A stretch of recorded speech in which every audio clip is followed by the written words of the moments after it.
وحاضرین محفل و پردہ نشین خواتین امت، السلام علیکم ورحمۃ اللہ۔ وعلیکم السلام ورحمۃ اللہ۔ سننے کی الحمدللہ الحمدللہ رب العالمین والعاقبۃ للمتقین والصلاة على من كان نبيا وآدم بين الماء والطين وعلى آله وأصحابه وأهل بيته وعلماء ملته وشهداء محبته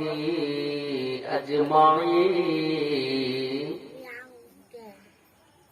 أما بعد، أعوذ بالله من الشيطان الرجيم، بسم الله الرحمن الرحيم، قل إن كنتم تحبون الله آمنت بالله صدق الله مولانا العظيم وصدق رسوله النبي الأمين المبين المتين الكريم، ونحن على ذلك لمن الشاهدين والشاكرين، والحمد لله رب العالمين۔ مجھے اے جلوہ کعبہ لگا لے اپنے سینے سے، خطائیں بخشوا کر آ رہا ہوں میں مدینے سے۔ اور کسی نے سنبل و گلاب کے پسینے کی بات کی، کسی نے اپنے محبوب کے پسینے کی بات کی، کسی نے اپنے عاشق کے پسینے کی بات کی، کسی نے دنیا کے اور کسی پسینے کا ذکر کیا، لیکن شاعر یہاں کس پسینے کا چرچا کرتا ہے ذرا غور سے سنیے گا۔ جلانے سے جہنم بھی کرے انکار یہ کہہ کر، جلانے سے جہنم بھی کرے انکار یہ کہہ کر، مدینے کی مہک آتی ہے مجرم کے پسینے سے، مدینے کی مہک آتی ہے مجرم کے پسینے سے۔ ضیا اتنا یقین ہے نسبت آل محمد پر، کہیں بھی لوگ دفنا دے اٹھوں گا میں مدینے سے، کہیں بھی لوگ دفنا دے اٹھوں گا میں مدینے سے۔ چلیے ذرا محبت سے درود پاک ایک بار سن کر پڑھیے، اللہم صلی علی سیدنا شفیعنا مولانا محمد بارک وسلم، صلو علیہ الصلوۃ والسلام علیک یا رسول اللہ صلی اللہ تعالی علیہ وسلم۔ یہ محفل نبی کے عاشقوں نے سجائی ہے، جن کو اپنے مصطفیٰ سے پیار ہے، جن کو اپنے بزرگوں سے پیار ہے، ان لوگوں نے دل کی گہرائیوں سے اس محفل کا اہتمام کیا۔ تاج الشریعہ نوجوان کمیٹی، الحمدللہ اس کمیٹی کی تشکیل ہوئی اور منشا یہ ہے کہ نیک کام کیا ہے، برائیوں سے روکا جائے۔ برائیاں مطلب خاص کر کے وہ برائی جو اس وقت سماج میں ہے، جہیز، اس سے روکا جائے۔ یہ کام آپ نے اٹھایا ہے تو الحمدللہ بہت بڑا قدم آپ لوگوں نے اٹھایا ہے، اور میں مبارکبادی پیش کرتا ہوں اس نوجوان کمیٹی کو کہ اللہ تعالیٰ ان کو اپنے مقصد میں کامیابی عطا فرمائے۔ عشق اپنے نبی سے ہے، محبت اپنے نبی سے ہے، اس لیے دین کا کام کرنے کا عہد کیا ہے، ورنہ ضرورت کیا ہے بھائی صاحب، کسی کو کسی سے مطلب رکھے۔ غریبوں کی مدد کرنا یہ مصطفیٰ کے عاشقوں کا کام ہے۔ کسی لاچار کے آگے کچھ روپے کے سکے ڈال دینا یہ عاشقوں کا نظریہ ہے۔ کوئی زمانے میں بھوکا ہو اس کو 2 وقت کی روٹی پہنچا دینا اس کے گھر، یہ مصطفیٰ کے عاشقوں کا کام ہے۔ تو یہ نیک کام آپ کرنے کو نکلے ہیں، اللہ تعالیٰ آپ سب کو سلامت رکھے۔ توجہ چاہوں گا، نبی کے عاشق کیسے کیسے زمانے میں ہوئے، نبی کے دیوانے اس کائنات میں کیسے کیسے آئے، جو مصطفیٰ کا پیار سینے میں لے کر قبر میں اترتے ہیں انہیں قبر کا ڈر نہیں ہوتا۔ ذرا غور سے سنیے گا آپ میری بات کو، جو مصطفیٰ کی محبت لیے قبر میں اترتا ہے انہیں قبر کا ڈر نہیں ہوتا۔ اب آپ کہیے گا مولوی پھانک رہا ہے، میں نہ پھانک رہا ہوں نہ پھینک رہا ہوں، آئیے میں حدیث رسول سناتا ہوں، ذرا محبت سے استقبال کیجیے، بولیے سبحان اللہ۔ آقا کریم کی جلوہ گری ہے، نبی کریم صلی اللہ علیہ وسلم تشریف فرما ہے۔ حضرت عمر نبی کی بارگاہ میں آئے، آقا نے پوچھ لیا او عمر ذرا بتا اس وقت تیری حالت کیسی ہوگی، اس وقت تیرا حال کیسا ہوگا جب تیرا انتقال ہو جائے گا اور جب تیری رشتے دار تجھے قبر میں اتار آئیں گے، آتانے ملکان 2 کالے رنگ کے فرشتے تیری قبر میں آئیں گے، وہ تجھے جھنجھوڑ کر اٹھائیں گے اور تجھ سے کچھ پوچھ رہے ہوں گے، اس وقت تیرا جواب کیا ہوگا، اس وقت تیری حالت کیسی ہوگی؟ حضرت عمر نے عرض کیا یا رسول اللہ، یہ تو سارے معاملات مرنے کے بعد پیش آئیں گے، لیکن اے پیارے نبی ذرا مجھے پہلے یہ بتلائیے، یہ رشتہ محبت جو میرا آپ کا دنیا میں سلامت ہے، کیا یہ قبر میں بھی سلامت رہے گا؟ کہا یا رسول اللہ، یہ رشتہ محبت جو یہاں میرا قائم ہے، کیا یہ قبر میں بھی ساتھ ساتھ جائے گا؟ آقا نے فرمایا ہاں، قبر میں بھی اسی طریقے سے رہو گے۔ جیسے ہی نبی نے فرمایا کہ ہاں اسی طریقے سے وہاں بھی رہو گے، تاریخ بتا رہی حضرت عمر نے اپنی آستین کو اونچا کیا اور فرمایا یا رسول اللہ، پھر رہنے دیا جائے، جو وہاں ہوگا اکیلا عمر سنبھال لے گا۔ یہ کون ہے جو نبی کی بارگاہ میں اس طریقے کی بات کر رہے ہیں؟ یہ وہ ہے جن کی زندگی مصطفیٰ کے عشق میں گزر رہی ہے۔ اب زمانہ گزرتا گیا، گھڑیاں گزرتی رہی، ایک ایسا بھی دن آیا کہ جس دن حضرت عمر کا وصال ہوا۔ اب جس دن وہ انتقال ہوئے اسی رات آپ کے بیٹے عبداللہ ابن عمر نے خواب میں دیکھا کہ میرے ابو جنت میں ٹہل رہے ہیں۔ کیا دیکھا کہ میرے ابو جنت میں گھوم رہے ہیں؟ خواب ہی صحیح لیکن بات ذہن میں فوراً آ گئی، پوچھ لیا ابا حضور ذرا وہ سبب تو بتائیے، کیا نبی کے فرمان کے مطابق آپ کی قبر میں بھی وہ دونوں فرشتے آئے تھے؟ کہا ہاں بیٹے آئے تھے۔ کہا پھر تو انہوں نے سوال بھی پوچھا ہوگا؟ کہا سوال بھی پوچھا۔ حضرت عمر کے بیٹے نے فوراً سوال کیا، فرشتوں کے سوال کا جواب آپ نے کیا دیا؟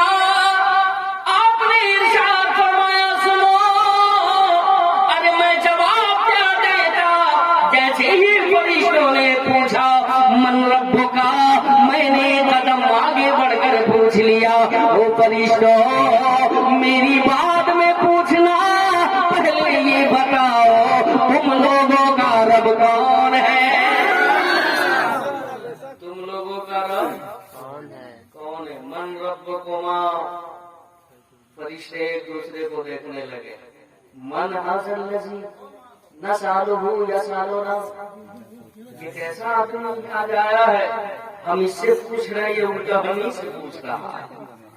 جبکہ قانون قدرت کیا ہے کہ جو قبر میں لیتا ہے وہ جواب دے اور آنے والا فرشتہ سوال کرے، لیکن آج یہ معاملہ یہاں الٹا ہو رہا ہے۔ حضرت عمر نے پلٹ کر پوچھا فرشتوں بتاؤ پہلے تم لوگوں کا رب کون ہے؟ حضرات محترم یہ کون بول رہے ہیں؟ یہ فرشتوں کی آنکھوں میں آنکھیں ڈال کر بات کرنے والا قبر میں ہے کون؟ یہ وہ ہیں جن کی زندگی مصطفیٰ کے پیار میں گزری ہے۔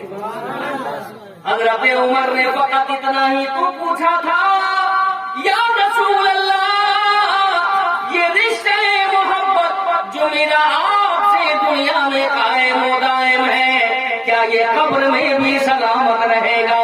حضرت عمر کے اس سوال پر نبی نے مسکرا کر فرمایا تھا، ہاں، اسی عقیدے اور طریقے پر قبر میں بھی رہو گے۔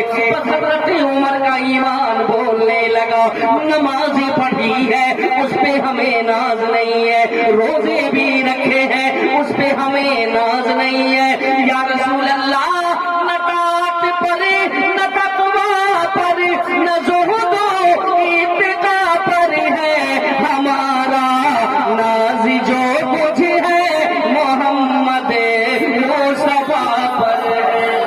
نعرہ تکبیر، اللہ اکبر۔ بلند آواز سے جواب دیجیے، نعرہ رسالت، اللہ کے اعلیٰ حضرت زندہ باد، شریعہ کمیٹی زندہ باد، نعرہ تکبیر، اللہ اکبر، نعرہ رسالت۔ یا رسول اللہ۔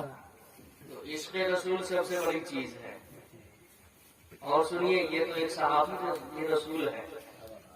اب ایک ولی کامل کی بارگاہ میں لیے چلتا ہوں، ذہن کو ذرا قریب کیجیے گا کہ جو مصطفیٰ کا پیار لیے قبر میں اترتے ہیں انہیں قبر کا خوف نہیں۔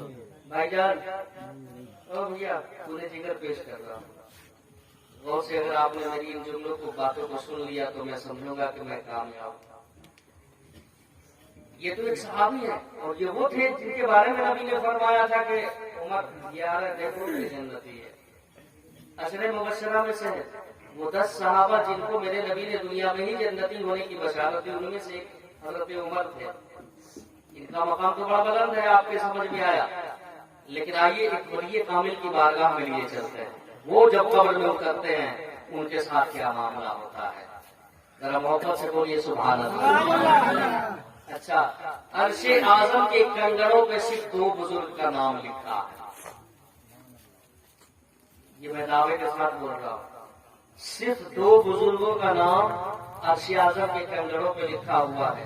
ان میں سے ایک حضرت بایزید بستامی رحمت اللہ علیہ ہے، اور دوسرا کوئی اور دور نہیں ہے، آپ کے ہی بہار میں لپٹے ہوئے ہیں۔ اور وہ کون سی ذات ہے؟ حضرت مخدوم یحییٰ منیری رحمت اللہ علیہ، جو بہار شریف میں جن کا روزہ، جنہیں مخدوم بہار کہا جاتا ہے، بہت بڑی ذات۔ میں ان کی بارگاہ میں حاضری دے چکا ہوں، ان کے آستانے پہ جا چکا ہوں۔ وہاں مخدوم کنڈ بھی ہے، تالاب ایک ایسا ہے وہاں، اگر اس کنڈ میں آپ نے نہا لیا تو سال بھر جو بیماری آپ کو جسمانی ہونے والی ہے اس سے آپ بچے رہیے گا، یا اگر کوئی بیماری آ چکی ہے تو اس سے آپ محفوظ ہو جائیں گے۔ یہ ولی کامل کے در سے لگی ہوئی چیزوں کی برکت ہے۔ لیکن آئیے ذرا اس بزرگ کا ذرا معاملہ دیکھیں۔ وصیت کے مطابق آپ کو بھی آپ کے غلاموں نے قبر میں اتارا۔ اب جب قبر میں آئے، مومن مرتا نہیں ہے، یہ عقیدہ ہے نا، عام مومن نہیں جب مرتا ہے تو وہ تو اللہ کا ہے۔ فرشتے آ گئے، نیند میں تھے اٹھا دیا، آپ آنکھوں میں جتے ہوئے بیدار ہوئے، فرمایا اوئے یہ کیا تم نے کیا؟ ایک عاشق اپنے نبی کا گہری نیند میں سویا ہے اور تم نے آ کر جگا دیا، اور جگایا تو ٹھیک ہے، تو نے کوئی سلام نہیں کیا، نہ میرے پاس آنے کی اجازت مانگی۔ میں جس نبی کا کلمہ پڑھتا ہوں، جس نبی کا غلام ہوں، اس نبی کی شریعت کا یہ قانون ہے، ایک مومن جب دوسرے مومن کے پاس جائے تو پہلے سلام کرے اور پھر اجازت مانگے، اجازت مل جائے تو گھر میں آئے، اور اجازت نہ ملے تو گھر سے باہر ہی رہے۔ نہ تو نے سلام کیا، نہ اجازت مانگی، اور آ گئے سیدھے سوال کرنے لگے، اس لیے جامع کی قبر سے باہر نکل۔ بولیے سبحان اللہ۔ یہ کون ہے؟ یہ وہ ہیں جن کی زندگی نبی کی شریعت پہ گزری ہے. اس لیے فرشتوں کی آنکھوں میں آنکھیں ڈال کر بات کر رہے ہیں. وہاں کوئی عام ہوتا تو پسینے چھوٹ جاتا، لیکن یہ اللہ والے ہیں، فرماتے ہیں کہ میری قبر سے باہر جا اور پہلے قانون پہ عمل کر. قبر سے باہر فرشتے آ بھی گئے، ایسی ہیبت چھائی کہ فرشتے قبر سے باہر بھی گئے اور قبر سے باہر جا کر کہا السلام علیکم ورحمۃ اللہ. آپ نے جواب دیا، کہا اجازت ہے، کہا کہ حق آ سکتے ہیں، آپ پوچھو جو پوچھنا ہے.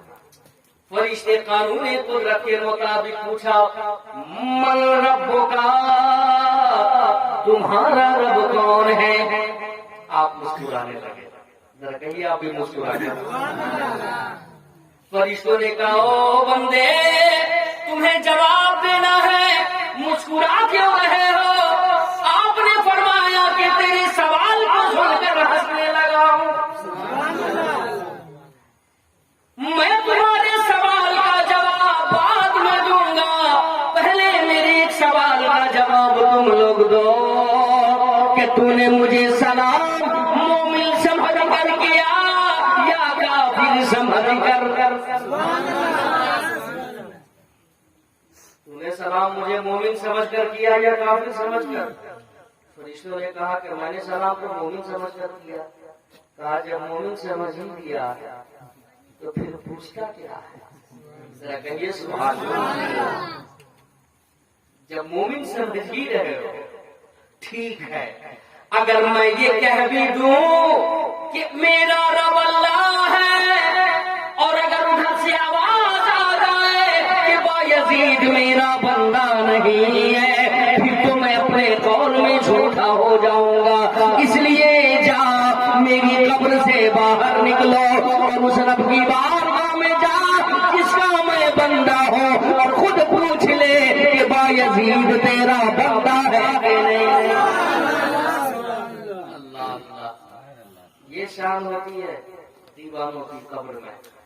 وہ خوف سے ڈرتے نہیں ہیں، وہ سوالات قبر سے ڈرتے کبھی نہیں، بلکہ فرشتوں کا سامنا کرتے ہیں. شرط یہ ہے کہ دل میں مصطفیٰ کا پیار ہو. اب آئیے ذرا ایک اور عاشق کا ذکر کر دیتے ہیں. جب عشق کی بات چلی پڑی ہے تو صرف عشق ہی پہ بات رہے. اور قرآن کی جو میں نے تلاوت کی ہے جس آیت کا، اس کا مطلب یہی بنتا ہے میرے محبوب آپ اپنے ماننے والوں کو کہو کہ اگر چاہتے ہو کہ اللہ تجھ سے خوش رہے تو تم مجھ سے پیار کرو. کہہ دیجیے سبحان اللہ. یہ سیدھا سادہ مفہوم تھا میرا جو میں نے ترجمہ کیا کہ میرے محبوب آپ اپنے ماننے والوں سے کہو کہ اگر وہ چاہتے ہیں کہ اللہ اس سے راضی رہے تو تم مجھ سے پیار کرو. پیار کرنے کا مطلب یہ نہیں کہ صرف نبی کا نام لے کر ہم نعرہ لگائیں. پیار کا مطلب یہ ہوتا ہے کہ نبی نے جو جو عمل کر کے زمانے کو دکھایا ہم بھی کریں. نبی نے غریب کی مدد فرمائی ہم بھی کریں. آقا کریم نے جو جو کارنامے انجام دیے اگر ہماری مساعت اتنی ہے تو ہم بھی اس نبی کی سنت پہ عمل کریں. یہ عشق کہلاتا ہے. اب آئیے ذرا تاریخ اسلام کا ابتدائی دور ہے. یہود و نصارہ اسلام کے دشمن کل بھی تھے اور آج بھی ہیں. آج بھی ہیں وہ دشمن اور کل بھی تھے. ابتدائی اسلام سے یہود و نصارہ کی ایک ٹیم بیٹھتی جگہ بجگہ اور وہ لوگ میٹنگ کیا کرتے تھے کہ کون سا کب موقع ملے کہ نعوذ باللہ محمد عربی کو تکلیف پہنچائی جائے. لیکن کہتے ہیں نا کہ اللہ جس کی عزت کو اونچا فرما دیتا ہے کسی بندے میں اتنی طاقت کہاں ہے تو اس کی شان و عظمت کو کم کر دے. ابتدائی اسلام کا دور ہے. یہود و نصارہ کی میٹنگیں بیٹھ رہی ہے، جگہ بجگہ اعلان ہو رہا ہے کوئی محمد کے قریب نہ جائے. وہی وقت تھا جس وقت دنیا بھاگ رہی تھی نبی کے در سے. واقعہ سنا ہوگا نا. وہی وقت تھا جو مٹی کے لے کے بھاگ رہی تھی کہ محمد کہیں دیکھ رہے کہیں محمد کی نظر مجھ پہ نہ پڑ جائے، کیونکہ وہ یہودیہ تھی اور اس کا نظریہ تھا کہ کہیں جادوگر ہے. وہی دور چل رہا تھا. یہودیوں نے ایک میٹنگ بلائی اور اس میٹنگ میں ایک رائے پاس کی گئی، جو محمد کے قریب جائے گا اسے طرح طرح کی تکلیفیں دی جائیں گی، طرح طرح کی مصیبتوں کا سامنا کرنا پڑے گا۔ اس لیے ایک یہودی نے فیصل بن کر قانون نافذ کیا کہ جو محمد کو دیکھنے جائے گا اسے بڑی سے بڑی سزا دی جائے گی۔ اتفاق کی بات کہیے، جس یہودی نے فیصل بن کر یہ قانون نافذ کیا، اسی کا بیٹا راستے کے ایک طرف سے گزر رہا ہے اور اسی راستے کے دوسری جانب سے نبی کریم بھی تشریف لا رہے ہیں۔ بچہ قریب سے قریب تر ہوتا گیا، نبی بھی قریب سے قریب ہوتے چلے گئے۔ اب آج بچے نے مصطفیٰ کو قریب سے دیکھا ہے، نہ جانے حسن مصطفیٰ میں اسے کیا نظر آیا ہے۔ ہم تو اتنا ہی جانتے ہیں جتنا اعلیٰ حضرت بتاتے ہیں، کاف کے سوہادہل یا ابرو کے انسان، کافرہ یا انسان، ان کا ہے چہرہ۔ بڑی اچھی تشریف فرمائی ہے۔ حسن مصطفیٰ کو دیکھا، دیکھتا ہی رہا، چند لمحے تک دیکھتا رہا، جیسے لگ رہا ہو قرآن کی تلاوت کر رہا ہو۔ حسن مصطفیٰ پہ نظر جمی ہوئی ہے، بچہ سرشار ہوا، ایسا دیوانہ ہوا کہ اب جب تک نبی کو دیکھ نہ لیتا اسے سکون نہ ملتا۔ اب ایک دن کا واقعہ، چھپ چھپ کر نبی کریم کو دیکھ رہا ہے۔ باپ کا گزر ہو گیا، باپ کی نظر پڑ گئی، دیکھا میرا بیٹا آج مسجد نبوی کے دروازے پہ کھڑے ہو کر اس محمد کو دیکھ رہا ہے جسے یہ دنیا نعوذ باللہ من ذالک جادوگر کہتی ہے، جسے یہ زمانہ ساحر بولتا ہے۔ وہ یہودی تھا، اس کا نظریہ بھی ایسے ہی تھا۔ قریب آ کر سمجھانے لگا، او میرے بچے ذرا دیکھو، یہ محمد ابن عبداللہ کی بارگاہ ہے، یہ ایک جادوگر کا دروازہ ہے، جو اس کے چہرے کو ایک بار دیکھ لیتا ہے وہ اسی کا کلمہ پڑھنے لگتا ہے۔ اس لیے میرے لال یہاں پہ کل سے مت آنا، اگر آ گئے تو تیرے دونوں پاؤں کاٹ لیے جائیں گے۔ بچے نے مسکرا کر جواب دیا، اے میرے والد گرامی، اگر یہ دونوں پاؤں بھی آپ کی جھولے میں ڈال دو تو کیا آپ نبی کی بارگاہ میں جانے کی اجازت دو گے؟ اب باپ کا دل غصے سے بھڑکا، لیکن سوچا ابھی بچہ ابھی نادان ہے، آگے چل کر جب اسے ہوش آئے گا خود سمجھدار جب ہوگا سمجھ جائے گا۔ دوسرے دن پھر وہ مسجد نبی کے دروازے پہ آیا، آج بھی آیا اور سمجھا گیا، میرے بچے مت آنا ورنہ تیرے ہاتھ کاٹ لیے جائیں گے۔ بچہ پھر وہی جواب دیا۔ تیسرے دن پھر وہ عاشق دوڑ پڑا۔ عشق بڑا دلیر ہوتا ہے، ذرا بولیے سبحان اللہ۔ وہ ڈرتا اڑتا نہیں ہے، عشق بڑا ہی دلیر ہوتا ہے، وہ زمانے کا خوف نہیں رکھتا کہ میرے ساتھ ہونے والا کیا ہے۔ آج بھی آ گیا، تیسرے دن مسجد نبوی کے دروازے پہ کھڑا ہوا، لیکن ذہنوں میں کچھ باتیں گھوم رہی ہے، کبھی حسن مصطفیٰ کو دیکھتا، کبھی پیچھے پلٹ کر زمانے پہ بھی نظر رکھتا، اس زمانے کو بھی دیکھ رہا ہے جس زمانے نے نبی کو دیکھنے پر پابندیاں کر دیا ہے، کبھی حسن مصطفیٰ کبھی پیچھے پلٹ کر زمانہ، لیکن جب عاشق کی نظر حسن مصطفیٰ پہ جم جاتی ہے تو زمانے کو سو دور بھول جاتا ہے، اور یہی کہنے لگتا ہے میں مصطفیٰ کے جامے محبت کا نوش ہو، یہ وہ نشہ نہیں جسے تجھی اتارے۔ آپ کا پھر سے گزر ہوا، آج تو بڑے غصے میں آئے اور کہنے لگا میرے بچے میں تجھے پچھلے 2 دن سے سمجھا رہا، آج تیسرا دن پھر تو آیا، میری بات پہ ذرا بھی توجہ نہیں دیتا۔ اب سن، آنے والے کل کو آ گئے تو تیری دونوں آنکھیں نکال لی جائیں۔ اب بچہ نہیں جاتا، عاشق کا نظریہ جو تھا وہ میں سمجھ رہا ہوں اس کی دنیا میں تصورات میں جا کر سوچا کہ آخر بچہ گیا کیوں نہیں چوتھے دن، تو اس عاشق کے دل کی پکار تھی پاؤں لٹا کر زندہ رہا جا سکتا ہے، ہاتھوں کو لٹا کر زندگی گزاری جا سکتی ہے۔ ٹھیک ہے میں نبی کی بارگاہ تک نہیں جاؤں گا، لیکن جب کبھی میرے نبی کسی میری گلیوں سے گزر فرمائیں گے، جیسے ہی آمد رسول کی خوشبو میرے گھر تک پہنچے گی، میں دروازے پہ کھڑے ہو کر نبی کو دیکھ ہو سکوں گا۔ لیکن جب یہ آنکھ ہی نہ رہے گی تو پھر میں کیا کروں گا؟ اب بچہ نہیں جاتا ہے، گھر میں بڑا بڑا بیمار ہوا، باپ نے طبیبوں کو بلوایا، حکیموں کو بلوایا، ڈاکٹر آئے، طبیب آئے، سب آئے، اپنے اپنے طریقے سے اس بیماری کا علاج کیا، لیکن بیماری دور نہ ہوئی، مریض اس کی حالت اور بگڑتی چلی گئی۔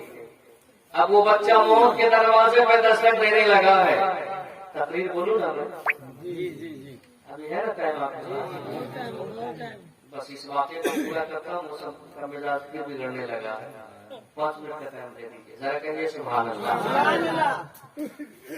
اب بچہ اس طرح مرگ پہ جا پڑا ہے، مرنے کے قریب ہے، باپ قریب جا کر سکھانے میں بیٹھ گیا، کہتا میرے لال مرتے وقت تو دشمنوں کی بھی آرزوئیں پوری کی جاتی ہے، تمنائیں پوری کی جاتی ہے، لیکن تو جو میرا لال ہے، تو جو میری جگر کا ٹکڑا ہے، بتا اگر تیری کوئی آخری آرزو ہے تو بول، ابھی میں اسے پوری کرنے کو تیار ہوں۔ کیا کسی سے محبت کرتا ہے؟ کیا کسی سے الفت کرنے لگا ہے؟ لفظ محبت کا سننا تھا کہ بچے نے سر ہلا دیا، بچے کا سر ہلانا تھا کہ باپ کا دل خوشی سے جھومنے لگا، کہتا ہے میرے بچے بول تو کس سے پیار کرتا ہے، ابھی میں اس کے گھر شادی کا پیغام بھیج رہا ہوں۔ بچے نے عرض کیا اے میرے والد گرامی، میں کسی دنیا دار سے محبت نہیں کرتا، مجھے محبت ہے تو مدینے کے تاجدار سے۔ عشق والا تھا، بول پڑا بے جھجک۔ باپ نے بات کو رد کر دیا، کہا میرے بچے تو سچ بول، تجھے ہوا کیا ہے؟ آخر تجھے کون سی بیماری لگے؟